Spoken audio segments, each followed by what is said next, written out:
This video is part of a series for the Call of Cthulhu role-playing game and is meant for keepers. Players, please turn back now. Hello guys, today on Arkham Audio we're going to be doing a Keepers Roundtable and we're going to be discussing the Peru Chapter. We've got with us the amazing Mike Mason. He's going to be sitting in and doing a little bit of Q&A with us. And we've got a couple of Keepers with us. We've got Mick, we've got Greg, and we've got Donal. So a little bit about myself. My name is Nathan. I've been a keeper for probably about 2 or 3 years now. I started Masks last year, and my group is incredibly slow, so we're actually still in New York. We just finished that up, and we're going to be moving on. We are playing a pulp version, and we're playing kind of like a hybrid online and play by post. So we're doing actually a little bit of both. We have our sessions on Tuesday, and then during the week we'll do a little bit of moving the story along in a play by post kind of a forum manner. And so that's kind of how I'm playing. Go ahead, Mike, and introduce yourself. Hi, I'm Hello. Mick. I've been playing for and running Call of Cthulhu for about 20-30 years now, and my group we started at the start of the pandemic last year, doing it on Skype, which I'm keeping it old school with Skype, and because of childcare things for a lot of the group, they can only do 90 minutes on a Sunday night. So it's really doing it pulp style and just making sure we get a short, punchy, action-packed game every Sunday night seems to be working. All right, Mr. Mason, you're up. Hi, I'm Mike Mason. I'm the creative director for Call of Cthulhu at Chaosium, and I'm the project manager and one of the writers for the new edition of Masks of Nyarlathotep. I've run the campaign numerous times in the past, and the current, the latest version of Masks, obviously, apart from writing it and editing it, I've read it about 500 times in the year or more that I was working on it. So I feel, fairly familiar with it. I'm not running it at the moment. I'm currently doing many other things and writing lots of other Call of Cthulhu books, but I'm just here to throw in any suggestions and ideas I can to and answer any questions that may arise. So I'm looking forward to it. Awesome. All right, Greg, go ahead. Hi, my name's Greg. I've been a keeper for just about a year now. I did maybe the unadvisable thing where I taught myself how to run Call of Cthulhu by running Masks. I got lucky because I had a group of close friends playing with me, and none of them had any experience with Call of Cthulhu, so all of the ways in which I was sort of fumbling my way through it were just completely went over everyone's head, and it gave me a fair amount of wiggle room to learn how to do it. I'd known about Masks for a really long time. I'd known about Call of Cthulhu for a long time, and the pandemic just provided the perfect opportunity to get this particular group of people together on Zoom and to finally get to play. Nice. And last but not least, certainly, Donal. Hi, my name is Donal. I'm based in Ireland. I've been playing role-playing games for most of my life. I think I started playing when I was about 10, 11. A cousin of mine introduced me to fighting fantasy. And since then, like very early on, I got onto Call of Cthulhu. Mainly as a player, I loved it. And when Chaosium announced the 7th edition on Kickstarter, I backed it, got the quick start rules, and decided I'm going to become a keeper. And the transition was fairly easy for me because I was already very familiar with the system. I personally started running Masks with the pandemic as I'm playing it over Zoom, and because I had the pulp rules, we started using pulp rules at the end of Peru, actually. We started as normal, but we thought that because we were playing with a very reduced number of investigators at the time, we only had 2 players and the keeper, that pulp might be give them a little bit of advantage to survive the episode. Very nice. All right, so I guess we're going to start off with the Peru chapter, and we're going to give our thoughts on the chapter and just kind of go from there. First, I'd like to get your thoughts, Mr. Mason, on why you included the Peru chapter in the newest edition, what your kind of thoughts on it were, and why you wanted to kind of pad that out. The reason we put Peru in is that one of the criticisms of the campaign when it was first released for 30 odd years was Jackson Elias is introduced as a good friend of the investigators, and there is no opportunity for them to become good friends in the way that the original campaign was written. And that was that was a criticism that often rose its head in chats at conventions and on the internet when the internet arrived eventually, because obviously Masks was written way before Marshall, the internet was around in that sense. But it's an ongoing kind of criticism, so we wanted to kind of address that and give groups the option to have a prologue where there is an opportunity to meet and engage with this very important NPC who becomes much more important as the proper campaign kicks off in America.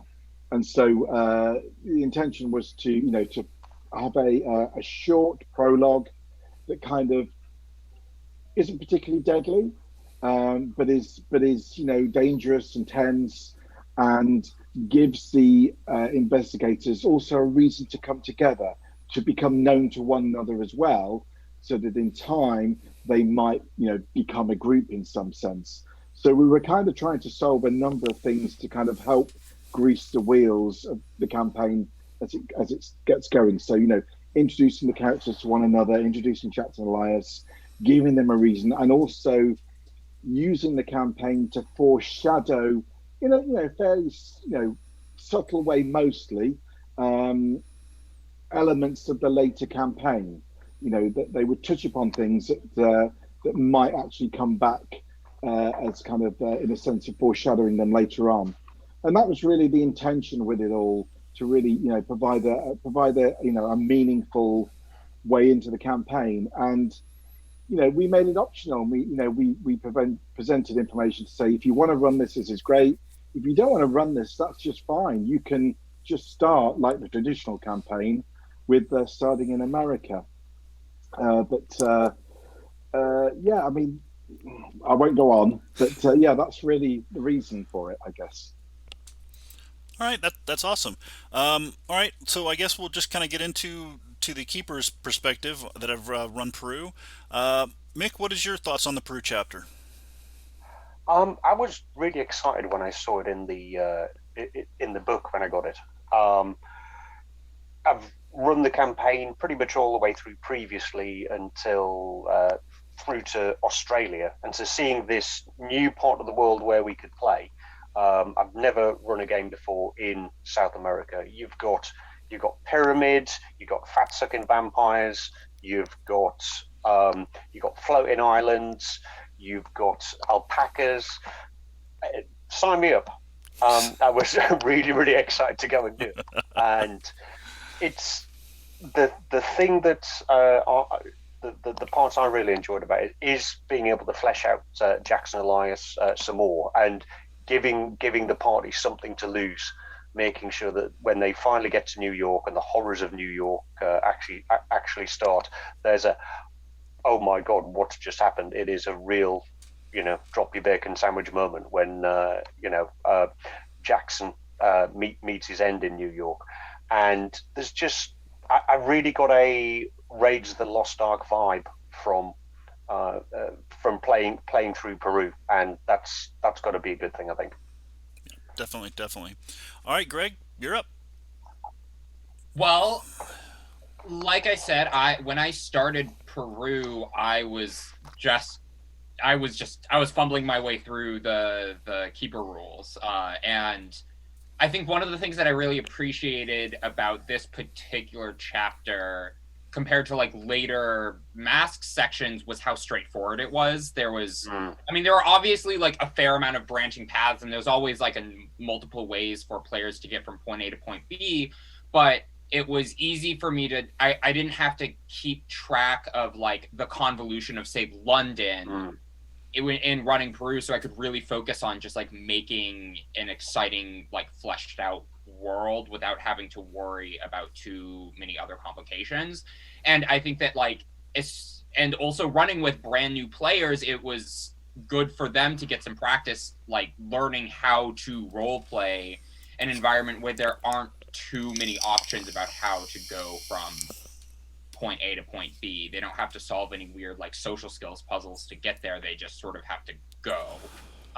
And I liked it. It was a lot of fun. And I mean, Mick, you touched on all of the fun stuff: the fat sucking vampires, the people getting murdered in like the archives of academic buildings, all of the fun, spicy stuff that we know and love from Call of Cthulhu.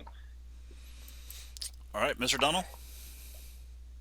Well, for me, I started before we did Mask. I actually introduced Jackson Elias in a previous kind of setting that we had, and he came in as somebody that I knew about. There's something more that meets the eye in the world, and I investigate this. And my players were after stopping some cultists, and they know that there are death cults out there.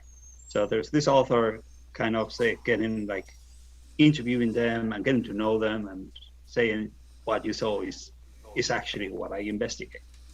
So then when they go to Peru, they see Jackson Elias using a pseudonym, and they're like, okay, what's going on? And he's like, I'm actually investigating. There's a death cult over here. And then when the wheels start turning, it's just absolutely brilliant.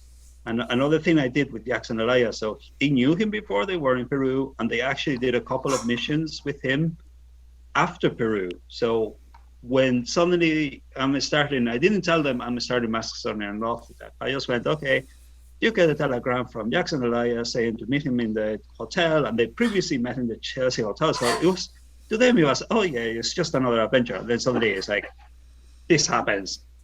They were like, oh my God. I was like, welcome to Masks of Nyarlathotep. It just dropped on them.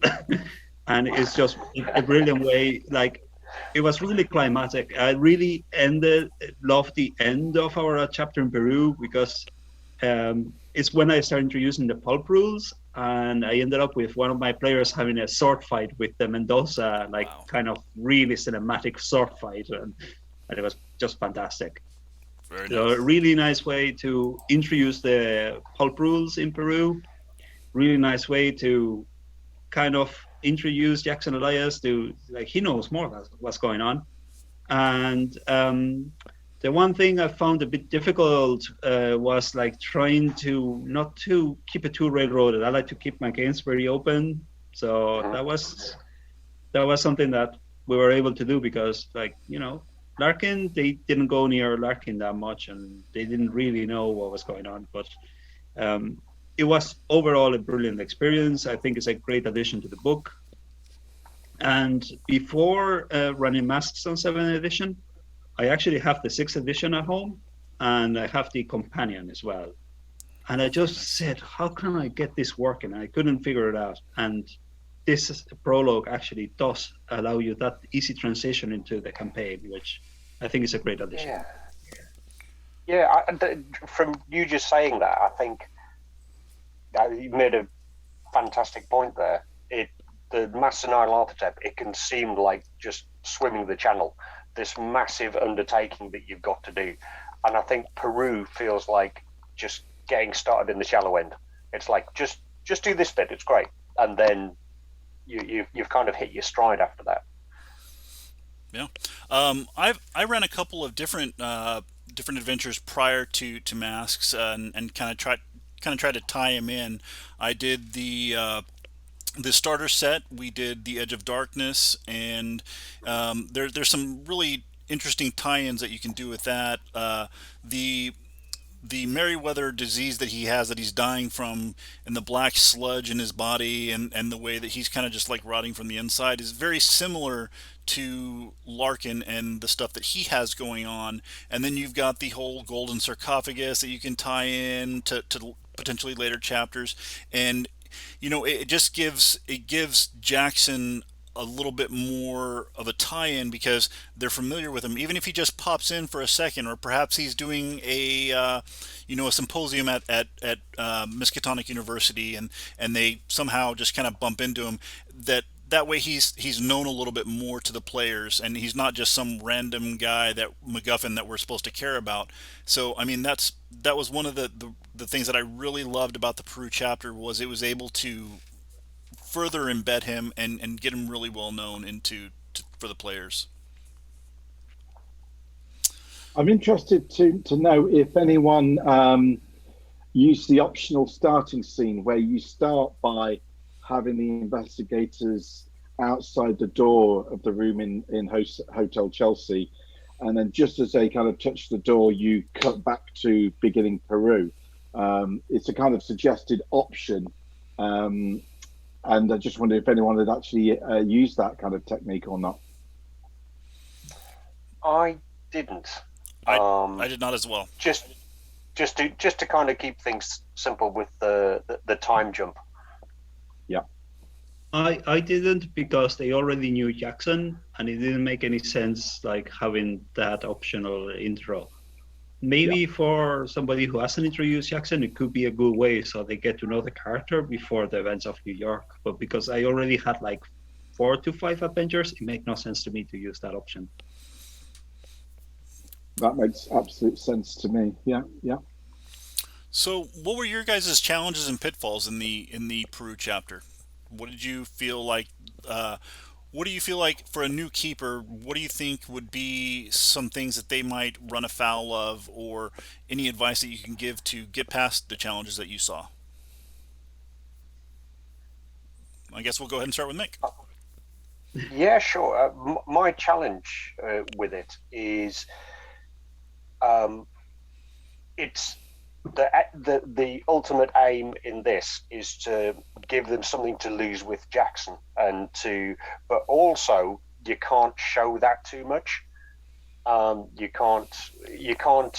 Sometimes with NPCs, especially ones that kind of know a bit more about the background and the plot and such like, and can speak the local language, and he's the one who's the least fish out of water in Peru. It's making sure it doesn't just become the Jackson Elias show, where everybody else is, playing a minor part. It's keeping him just enough in the background, but giving him enough impact that they know he's there and they aren't going to miss him when he's gone. That's the thing that I found the biggest challenge. Fortunately, I'm actually quite forgetful, and quite a few of the times I forgot to include Jackson in some of the fights. Just didn't even have his thing written down on the dex line for like who goes when. So that helps. Well, it's definitely You're the only one, mate. It's definitely a fine balance. Giving him that plot armor and making it so he doesn't become just another DMPC. And so I totally feel you on that. What about you, Greg? What challenges and pitfalls did you see in the Peru chapter? I mean, to some degree, the whole thing was a challenge for me, just because, again, I was figuring it out as I went along. Definitely the piece that I was the most worried about was making Jackson a lovable enough NPC and a trusted NPC that they would miss him when he was gone. There was one particular instance near the end where they were all they were all in the pyramid, and Jackson and 2 of my player characters went into that one room where the Karisari are sleeping, and there's like the big pile of gold, and the player characters just like automatically assumed that the pile of gold was a trap, and like no amount of rolls was like getting them to believe that it wasn't a trap. And so I was just like, you know what, I'm just going to use Jackson to make the point that this is totally fine, and I had him take some of it. And I also knew that, like, in the other room, a bunch of characters were about to get attacked, so Jackson kind of just wanders off after that. And that backfired on me because it made my player characters just like assume that like Jackson was up to something and was not to be trusted. Nice. And luckily they figured out like, oh, he had heard something and went to go try and save somebody, and it kind of I wound up managing to like patch that up pretty quickly. But I realized that like, because my players were so paranoid, which was good, you want them to be paranoid, it also meant that like anything that like confounded them that Jackson did would make them lose trust in him, and that was really difficult for me to manage. It's definitely a fine line. So for me, one of my major pitfalls was my players turned into murder hobos. And they literally busted in on Larkin in his room after being followed, and they basically just shotgunned him in the face. And this is like the second day, and he's laying in the bed kind of drugged up, and they bust in, and the character that did it rolled an +1. Just shotgun to the face, blew his head off, and I'm like, okay, well, that's fantastic. All right. And then let's face it, that scene is making it to the trailer. That's going to be in the trailer.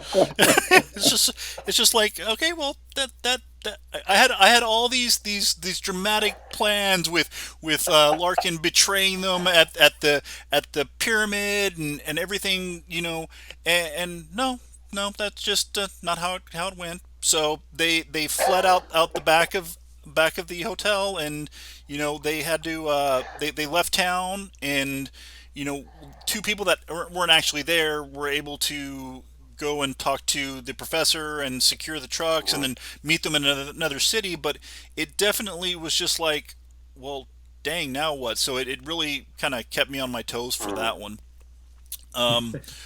What did you guys do with Larkin, and how did you portray Larkin and Mendoza? Sorry, can I just jump in there? Yeah, definitely. Go ahead. Nathan? My players, because and it actually really ties into your question. My players, they were like suspicious from not Jackson, because obviously they knew him, but Larkin and Mendoza. And when they went to the museum and they were followed, they were really good with their roles, and they started. They got paranoid over the Mendoza. They knew he was evil, and then they catch what he does to the researcher, and they were convinced that he was the big bad. So I actually swapped them around. Larkin was just an innocent victim that happened to be corrupted, but he didn't want to be corrupted. Where the Mendoza was the head of the Karasiri, and he was running the whole show. Very nice. So I just had to adapt to the circumstances. That's what I like about Call of Cthulhu. They always give you so many paths to run your game that no games are different. Like Mike, you mentioned that you run this campaign numerous times. Any time you've run this campaign, run the same? No. I mean, we have a saying when we write in Call of Cthulhu campaigns, particularly, but also in scenarios, is that no scenario really survives contact with the players, because we can't. The players are players, and they will go whatever way they want to go. And while we try to predict, what are the obvious way that most players will go through this scenario or campaign, and we try to throw a few options on either side of that main track, that doesn't account for everything, and there's no way we can account for every eventuality. But we try to, as you say, give enough room for you to address things and change things up in the game. So like you did with, having de Mendoza become the significant kind of villain rather than Larkin, you've got both, and you can play them out how you want to. And so, we try to give everyone enough kind of ammunition to do that, but it is difficult because, as I say, no scenario survives contact with players. They would just go and do their thing. They're like herding cats, man. Absolutely. For Larkin and Mendoza in mine, what Mike said about nurse scenario, surviving contact with the players, they decided to call the police on Larkin and not say that he's some weird, supernatural cult guy, that he's dealing heroin in Lima. Nice. So It would have been legal. It would have been legal back at the time. He was used to cure mountain sickness and headaches and whatnot. Well, I didn't know that, so I had the police show up, and they're just kind of eating chips across the road, watching the police turn up, and then everything went quiet, and it's like nothing's happened, and they walked up towards the bottom of the stairs of the hotel. Was it Hotel España? I'm trying to remember the Hotel España, yeah. Yeah, and the cliffhanger at the end of the session was one of the police officers kind of hitting the wall as he's kind of thrown bodily towards the top of the stairs and slides down. And they just kind of went, "We're leaving. We're just getting out of here now." And we're done. Did your players ever get to the pyramid? Oh, yeah. No, I say they left that scene. They were kind of right. We're going to we don't fancy going up against this right now. Let's have a think of a different way. But the calling the police on him as a drug dealer, did not see that coming. So, one of the things about the Peru chapter is it has some amazing set pieces and backdrops. From Lima to going to the islands that were built with the reeds and the cultures and things that you touch upon, the travel, the pyramid, and all that thing. How did you guys make the set pieces really stand out, and how did you use these set pieces in your adventures? Anyone? I can just get us started with the floating islands. That's the bit that I was really looking forward to the most. I had listened to a playthrough from another group. I think it was the How We Roll group that they did a playthrough. I thought this sounds really, really interesting. And the floating islands, I was trying to get in my head what was physically what they were, and I found a YouTube video of a fairly somebody just going there on holiday, and that actually helped a huge amount with visualizing and describing it to the players. I actually shared the video with them as well, and that got a lot of actually, wow, this is fantastic. We're actually going to this place in a year when nobody can go anywhere. Right. Just getting them feeling like they're going and seeing something beautiful and majestic. I'd never heard of the floating islands before this. Me either. And so, having that with, the Karasiri attacking the place in the middle of the night, they decided that the best way to fight against them was to throw a flaming lantern at it on the densely packed straw. Nothing can go wrong. And it was that was fab, kind of describing how seeing the sun going down behind the silhouette of the Andes across Lake Titicaca, describing the kind of the fish dinner that they were having, and they actually ended up staying for the funeral of Neira's son, who was killed in the attack. Which actually let Larkin and Mendoza catch up to them a little bit as well. So I think with some of these kind of natural wonder parts, I think everybody really enjoyed that. I certainly did as a keeper as well. And anybody who is new, just remember that you get to enjoy this too. Yeah, Peru is so amazing and picturesque that it's definitely a journey in the mind. One of back to the pitfalls of my group. At one point I had them going, when they were traveling to the pyramid, they had to cross this river, and I'm like, okay, this is going to take just a 5 minute, just role play this out. They cross the river, fine. They spent an hour and a half of game time trying to figure out how to get these alpacas and avoid the currents, and it was a lot of fun, but it was just like, really, this is what we did for an entire play session, was and get across the river. So, but I mean, it was definitely, it was really an experience, because they did it in such great detail, and we were able to describe it out, from the speed of the current to the depth, and all of these things. It just made it really, really memorable, and that was one of the best parts about the scenery and the set pieces for us, was that stupid river that wasn't even really supposed to be anything. And so for us, that was just one of the standout moments in ours. Fantastic. So, Mike, I was just going to say, the whole meeting with Naira, I tend to think of that like the scene from Jaws.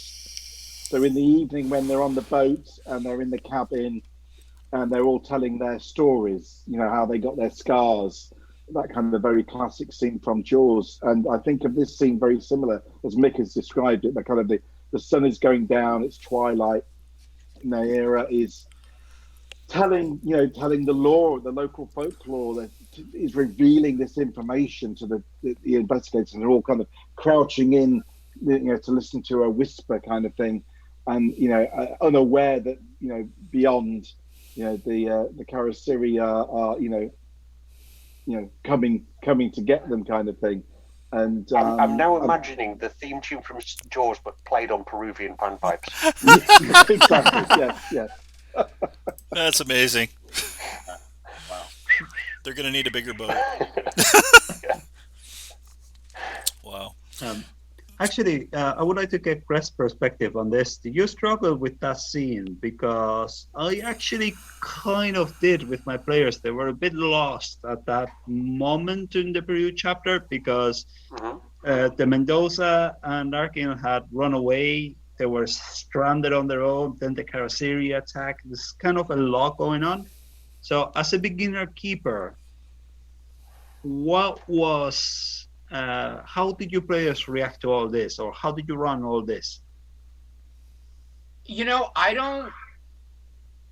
don't know if the lore information necessarily got through to my players as much as I'd hoped it would, but I think that they, at that point, had either killed Larkin.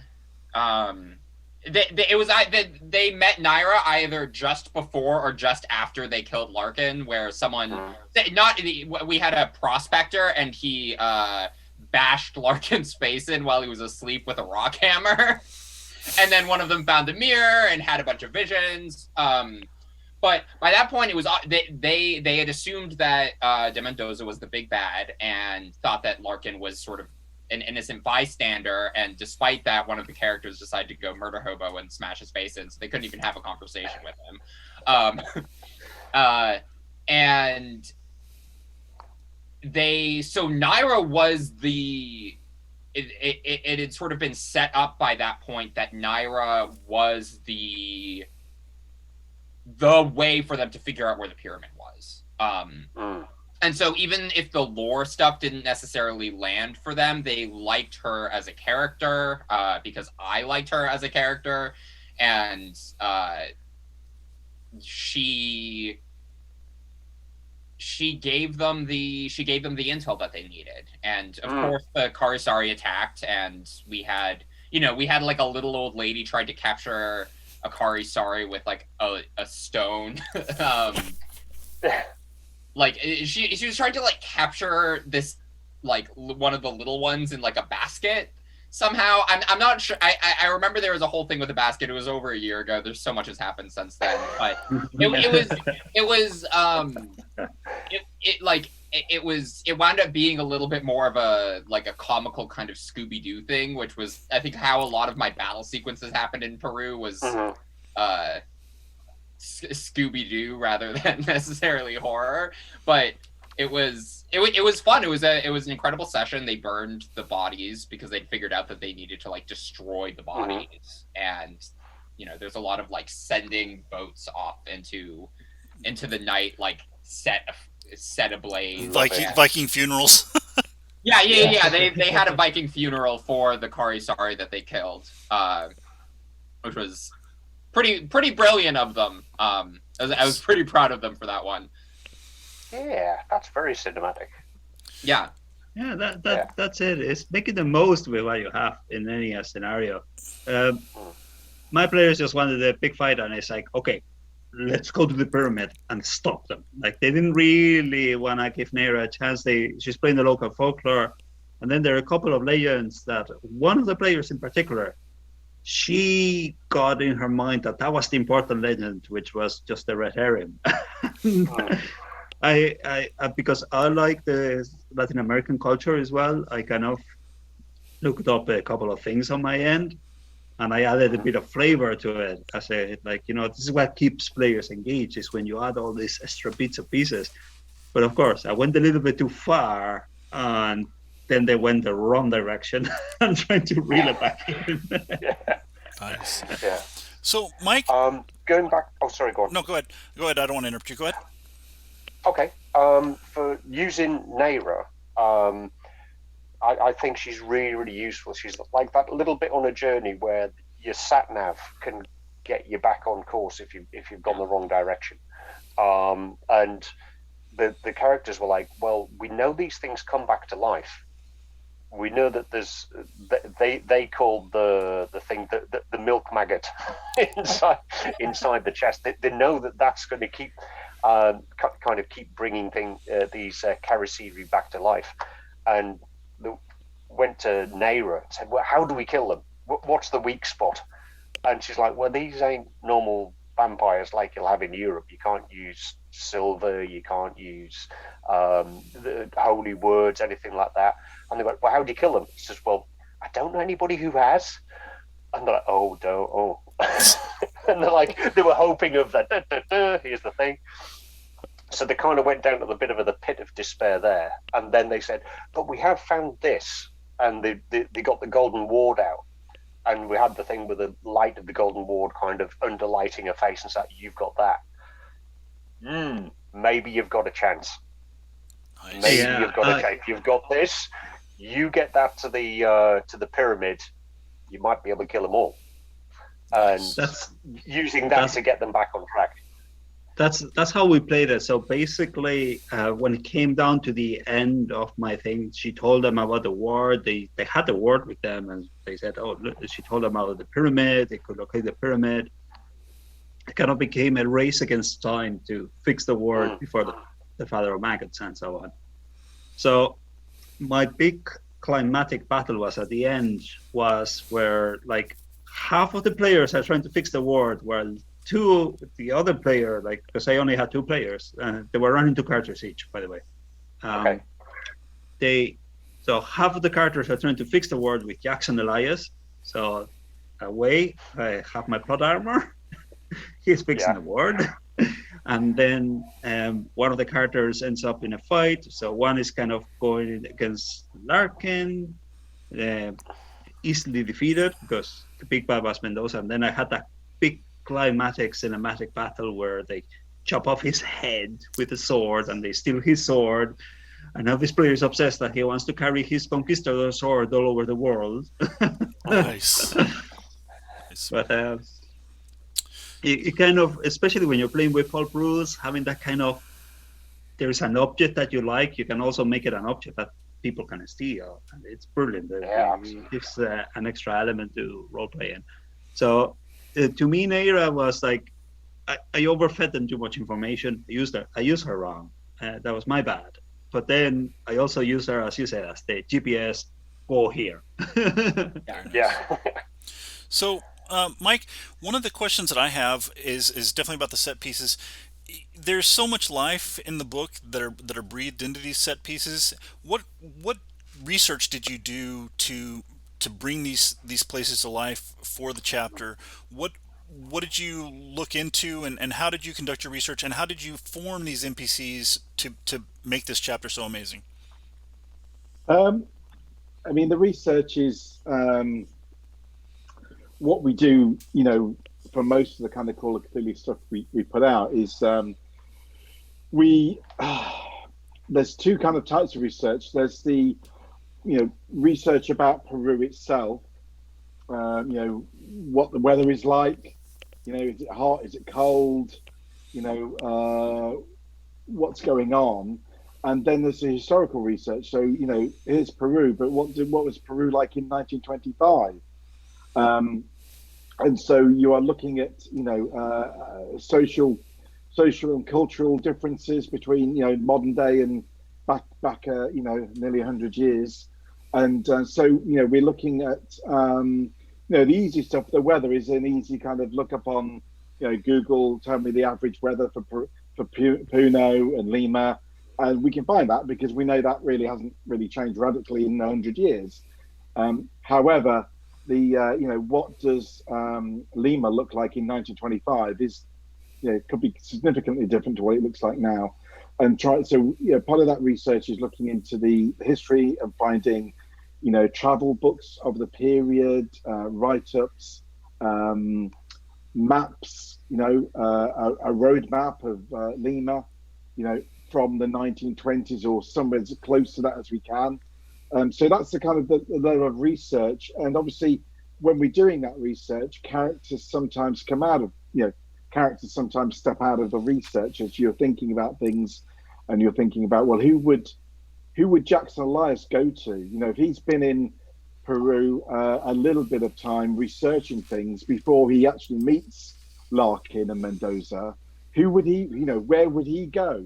And so he would go and seek out, people like Naira, the ones who have the local knowledge, who are the wise people of the community in a sense. So that's why, he has a link with her and can bring the investigators to meet her, because she's the one who knows more than him. He's just a visitor here. So that's kind of how these things often come about. Scott Dorward did the original kind of basis of the Peru chapter in terms of the scenario, and then we were layering in the research material on top of the what is basically go to a pyramid.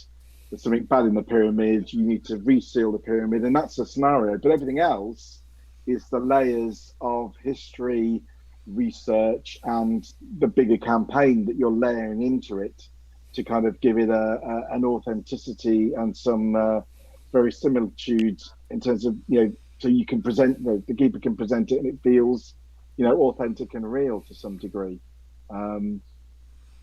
It's a very complicated answer to what seems like a really simple question, but it's not. It's very complicated. No, that's amazing. I really appreciate that. I think it did pay off. Even things like these are some of the kind of animals you can find in the jungle or in the highlands. So meeting the spectacled bear and the anaconda, and I'm quite pleased that none of my characters kind of murder hobo the spectacled bear. I think I would have just had to kill them if they did do that. You can't kill Paddington. You can't do that. Not on my watch. For you guys, was there any really what was the big aha moment that you think your characters and players appreciated the most? Coming out of the cave and seeing the pyramid down below, or what was the big, beautiful, crazy moment for your players? I'm gonna jump in. I think for me, my players were I didn't tell them they were actually running Mask. So when I told them welcome to Masks, it was such a big reveal to them that they were thinking, oh, it's great that we're no longer in Arkham. Oh, it's great that we are no longer in New York, and it's great that we're going outside America. I played a couple of adventures in London I would be more familiar with. But then I was like, oh yeah, I'll take you to my side of the world. They're gonna play in Latin America. I was like, oh yeah, great. And then suddenly when I revealed that was Darkin was one of the masks of the Mendoza. They were like, what?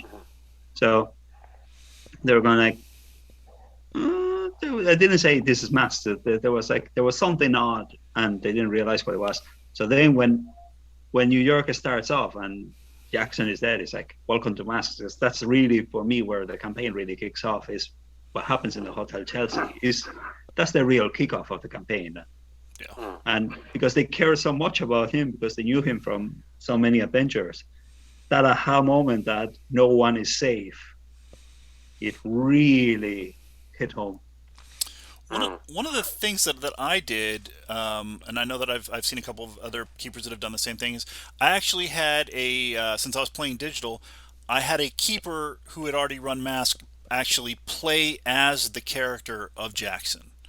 And Great idea. so Jackson was a player character that they had gone on several adventures with, and the guy knew that he knew that Jackson was going to meet his end, but it really definitely made it to where the characters really cared about him, because he was our fellow comrade in arms, and he'd been through us with all of these things, and then just to have him murdered, and they're like, what? So that for me in the next chapter was definitely one of the big things.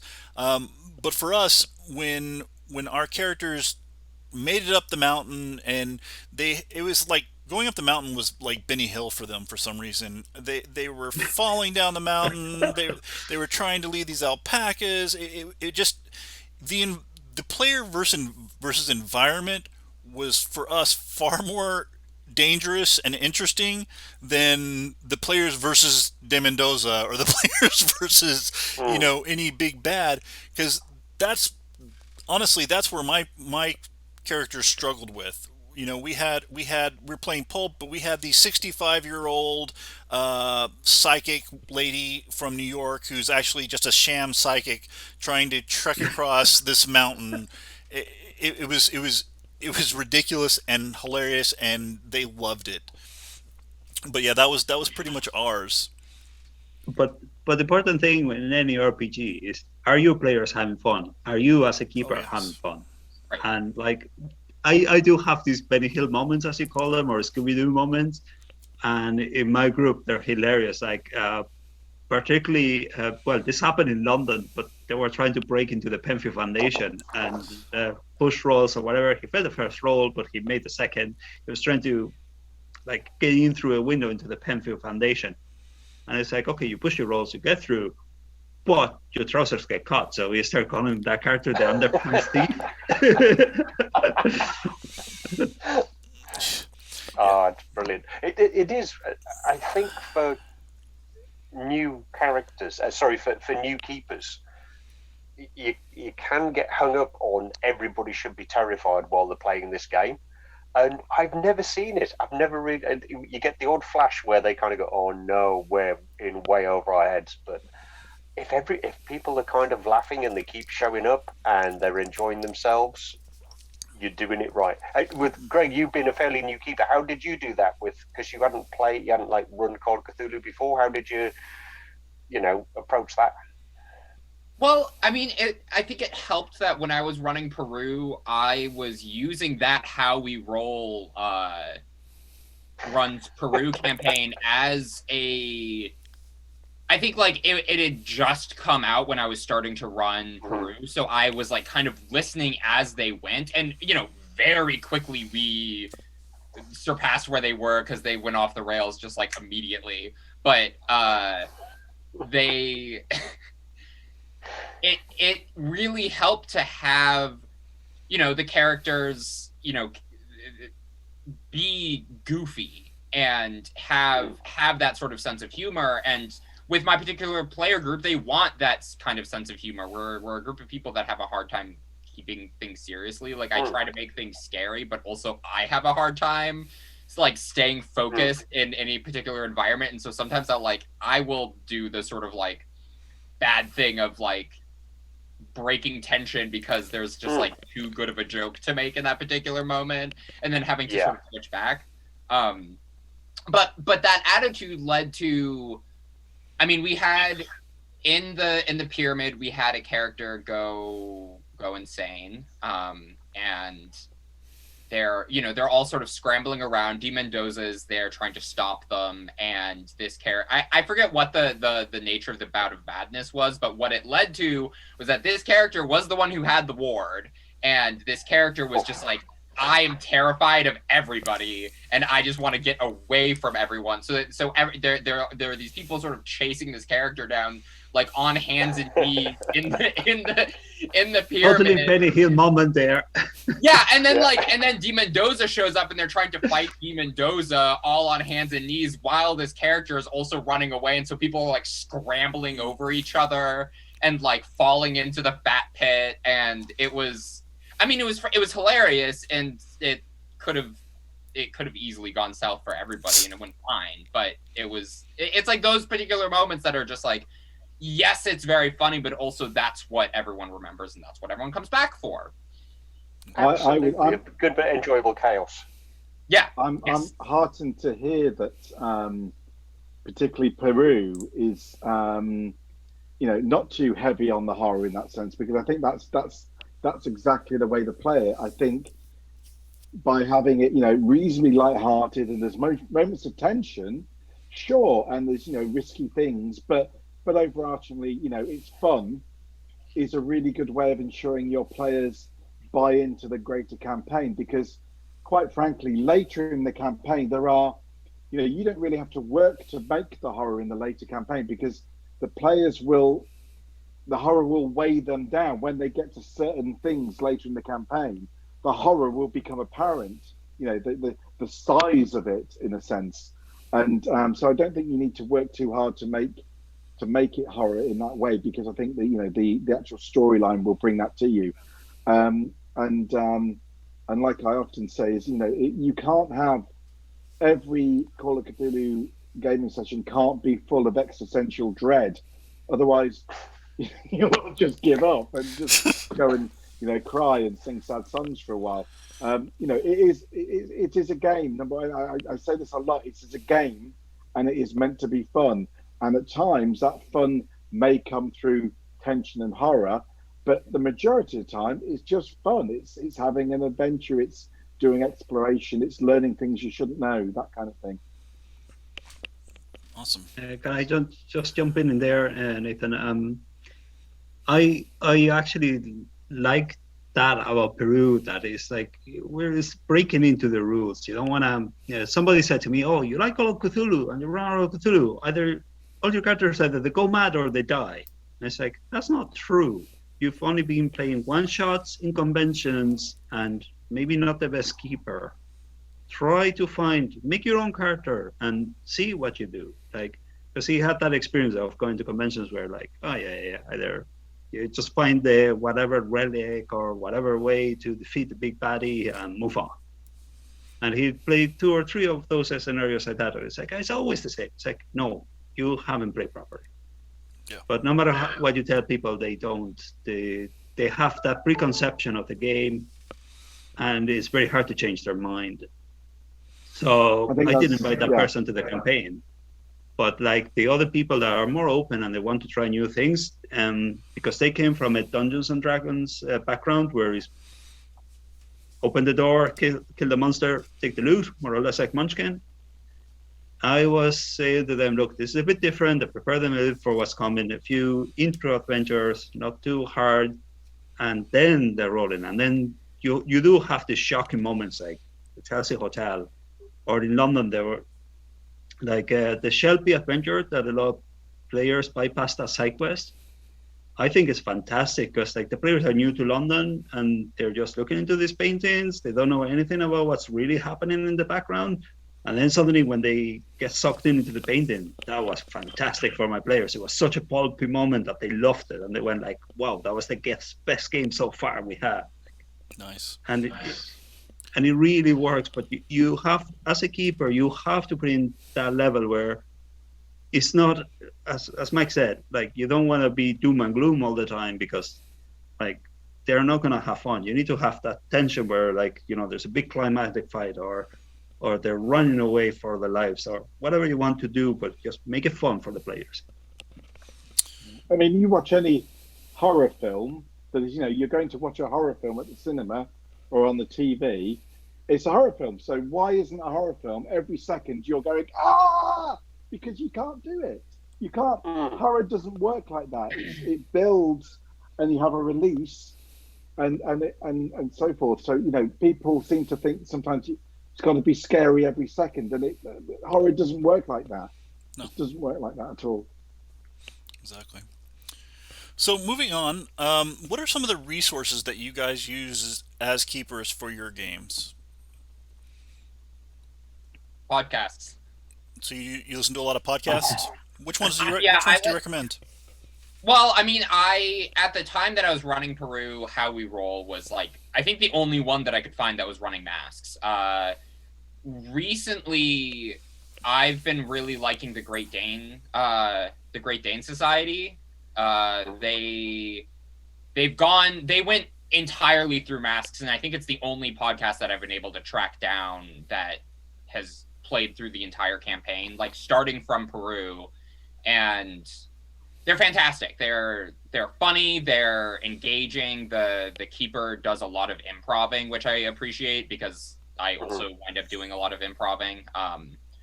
And they have a particularly interesting perspective on what Masks is and can be. I just, as a second one for just back up Greg on podcasts, absolutely the How We Roll one, that was so much fun.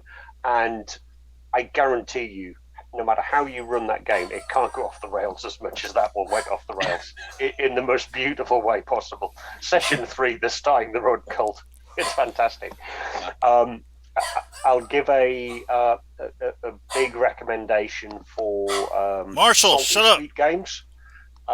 They've run the campaign through to Shanghai. Never seen a group where actually the interpersonal relationships and romance plays a massive part in it, and never seen it. I'd say it's about I think there's only one guy on the podcast, and just they've got all the action, they've got all the pulp, but they'll bring this whole new. I've got so many ideas about how to bring the kind of interpersonal relationships into it as well. They're brilliant at it. So a big recommendation for that. Go and listen to that one. Other resources, YouTube videos for just the places that you've never seen yourself. So if you're trying to describe the floating islands, go and have a look and see what the floating islands look like. There's some videos of what Peru looks like in the 1920s, and just bits like that. And I've ended up just sending it to the WhatsApp group of the players and say, right, this is what you're going to be doing. Like today, they're in New York. I've sent them a 2-minute history of the Harlem Hellfighters to say, right, these are the guys you met last week, just to kind of immerse them a little bit more into it. So a couple of ideas there. In my case, podcast recommendations, Miscatonic University podcast, the good friends of Jackson Elias. So they're more than for listening to their campaigns, it's more to listen to what's going on, different ideas to add to your games and so on. Those two are great. The good friends of Jackson Elias have a really good series of videos for introducing rules to your players. So like character creation, combat, and so on. And as for actual play, I like the Always podcast. So because it's on Spotify, it's really easy for me to pick it up and listen to it. So I just caught up to them live in New York, and their game were completely different to mine so far. But I really love the different characters they have, and it's absolutely a fantastic podcast to listen to. One of the things that I found really useful, and it's kind of one of those hard to find items right now, is the companion book. There was many different versions, the Cult of the Sandbat, the Bloody Tongue release version of it, but that is an excellent resource if you can get your hands on it. It's got a lot of useful information, side quests, a lot of history and other things. So if you have a chance to ever see one of those or pick one up or get the PDF version, I highly recommend that. One of the tools that I use and resources that I use for my group is called Miro Board. I don't know if any of you guys have ever heard it. It's a mind mapping software tool that basically you can see it in the background of what we're kind of using here. You can attach pictures to it. The players can use comments, and it can basically turn into like one of those giant yarn boards where the giant conspiracy theory things. And so it really helps to keep the players on track and be able to, oh, this is what we did last session, and here's a link to the notes for last session. And it makes it a lot easier to have all the handouts in one place where they can review them, because they're let's face it, in math there's a deluge of information and handouts and things of that nature. So for me, Miro Board has been an absolutely amazing resource. Also, Is it free? yes, it is. It is. It's completely free, and I'm actually going to be doing a tutorial video on how to use Miro Board shortly. So that'll be up on my channel. Um, Another amazing resource, and this is where I actually met all of you, is the Facebook group for the Mask of Nyarlathotep Facebook group, which has an amazing group of people to answer questions, soundboard ideas off of. They have a amazing Discord channel with all of the combined. So most people will post up, like, especially me. I'm a graphics artist. I make a lot of different props. I make a lot of different handouts myself. So I then post them as a repository onto the Discord site and Facebook group. So you can find some really, really amazing artwork and things to use for your handouts there. And of course, last but not least, the Masks of Nyarlathotep prop set from the H.P. Lovecraft So Historical good. Society. So good. Yeah, it's amazing. It's very reasonably priced for what you get, and my players would definitely love the tactile feel. Unfortunately for us, it's the pandemic, so we've all been playing virtually, but it's it's an amazing tool. If even just for you as a keeper to kind of feel and look at and do other things like that. So those are some of the resources that I personally use. Go ahead, Mike. If I could Yeah, jump in a second. Oh, sorry, go on, Mike. You first. I was just going to say about the HP Lovecraft Historical Society. One thing about the prop set, it does have the audio recordings for the majority of the handouts, as I understand it. So if you are playing online, you have the great audio quality that the guys there have put into, recording somebody speaking the handouts out, which could be useful, certainly for online games as well as, face to face, and gives you, the keeper, a chance to, be quiet and check things up while, you can run the recording. I think that's quite a useful thing. The other thing I would say is if you don't want to kind of stretch out for the full prop pack from the HP Lovecraft Historical Society, they did the Masks of Nyarlathotep audio drama, and you can get basically an audio drama of the entire campaign done, to listen to, and again they've taken their own approach. It's not exactly the same story; it's their version of the story, and so again you can take tips and see what prepare yourself in terms of seeing one version or one possible way the campaign can run. So that's quite a useful exercise as well. And also, speaking of the audio clips and stuff like that, that's actually this chapter. This channel's one of its primary focuses is voice acted props. So I've got the De Mendoza, the Confessions of Gaspar, written and read out in Spanish and English. Many of the different props like that for audio props. So if you want to like and subscribe to this channel, we've got a lot of audio props as well. Go ahead, Mike. Having seen some of the things that you've been producing there, yeah, absolutely, Nathan. They are really, really useful. Going back to the H.P. Lovecraft Historical Society prop set, I've been posting them out. I've been physically popping to the post office and sending them to the players, and they've actually getting the passports through, and when they left Peru, sending them the stickers for the exit visas. Oh, that is so currently cool. the waiting to actually they said that they are going to go to the medical records place in New York.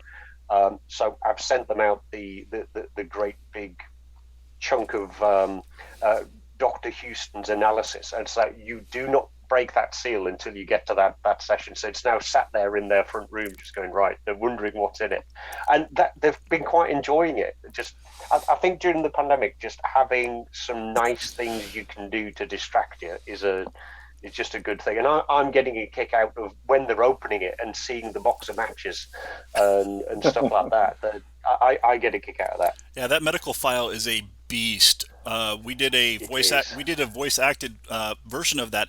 It's 40 minutes long. That's yeah. It's literally 40 minutes of reading these medical files in voice acted, audio file on this channel. But yeah, it's 40 minutes. I was like, oh my god, nobody's ever gonna listen to this. But yeah, there's a lot of people who have. It's an amazing tool. Wow. Well, what I've done with my players, we obviously have the WhatsApp group. I use the companion book only bits and pieces because, as I said, when I started preparing Masks, I was originally preparing for 6th edition. So the Jump to 7 Peru introduction is absolutely a fantastic addition. But a shared drive where I keep like what they found, have all the scans of the clues that they found, and have it on a shared folder. Like, this is your mental board. Like, they can always double click on the Google Drive. They can always pick up the clues that they found so far. They can reread them at their leisure.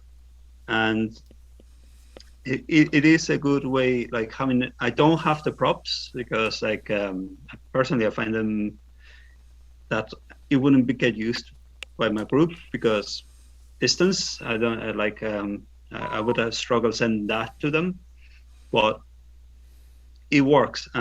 We also have some players in Ireland, and one of our players now, because we added an extra character when we moved at the end of Peru, when in New York, before we started in New York, we added an extra player.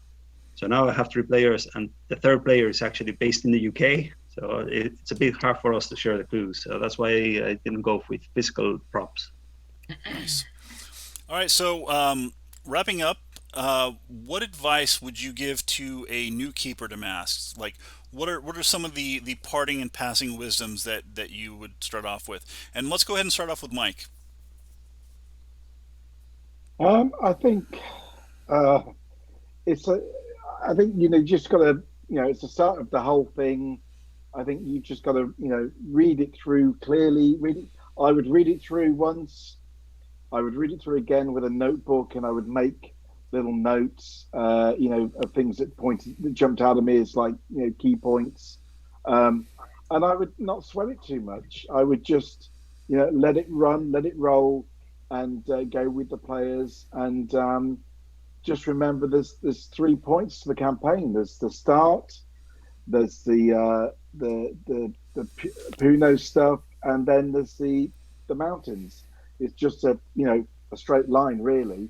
And if your line goes a bit wiggledy to get to the end of the mountain, that's fine. As long as they end up at the mountain, it doesn't matter how they get there.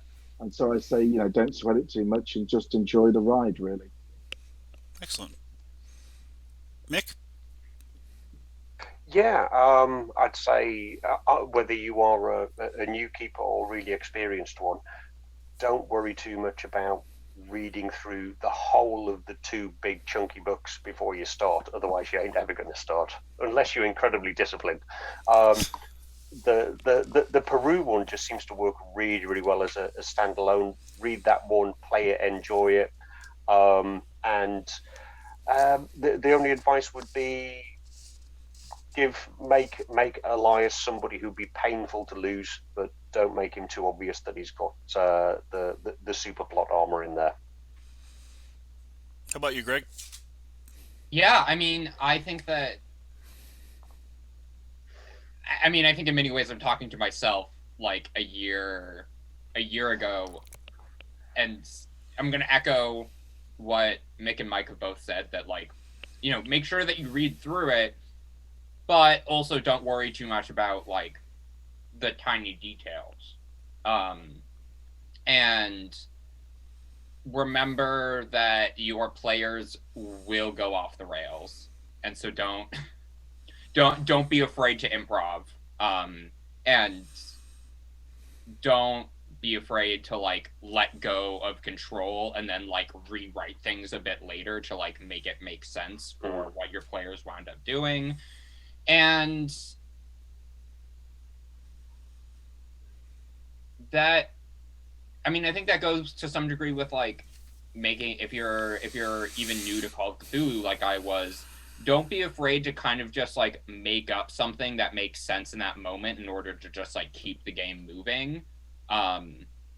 As opposed to like feeling like you had, like, don't feel like you have to go spend 15 minutes digging through the Keeper's Handbook to try and find like one tiny rule about something, because chances are your players aren't going to necessarily notice, and if it makes the game more fun and keeps moving, your players aren't going to care. And if you really mess something up later, you can always you can always come back and say, sorry, we're going to undo this, like, moving forward. Do some retconning. Yeah. Awesome. Donal? Two things. As Mike mentioned, no scenario will survive the players. It's going to go off the rails. Be prepared. Yeah. Let them do what they want. Don't say, no, you can't do that. Let them, they want to go off and shotgun Mendoza in the head or Larkin, let them do it. Like, this is the beauty of an RPG. And to me, Mike, you mentioned you use like read the scenario and use a copybook. For me, the critical thing is post-its, because then I have like my color post-its all over the place and color tags all over the book. And I will never write on the book because they're beautiful. The new edition books are absolutely gorgeous. But I have all these things sticking out in the center, pages written and post-its here and there. And I almost have my own mind map with all these post-its. So when then the players say, "Oh, we're going to skip all this and we're going to go to this section, or we're going to go and jump over here," I don't have to go looking through the index or through the book. I have a little post-it with like green is Puno, or the yellow one is the pyramid, or here are the NPCs. So if I need to look them up, all the stats or whatever, very quickly can pull them up because I have all the tags labeled and everything. So it really speeds up as a keeper. If you prepare your sessions up front, it's not just knowing the adventure and knowing the NPCs and knowing what could happen. You also need to be prepared that at any moment you're going to need to jump into the book and you're going to need to look up stuff, and you don't want people waiting for you 5 minutes to find that rule or that character or that section. Work away, use your notes, post-its, tags, whatever works for you. All right. Guys, I really appreciate your time, and I want to say a special thanks to Mike Mason, Mick, Greg, Donal. You guys have been excellent, and I hope to see you back in future chapters. And just keep on keeping on. All right, guys. Thank you, Nathan. Thank you very much. Great to meet you all. Thanks you. Yeah. Thank you all. Talk to you on the Discord channel. Bye. All right. Bye-bye. See you soon. Bye-bye. Bye. Bye.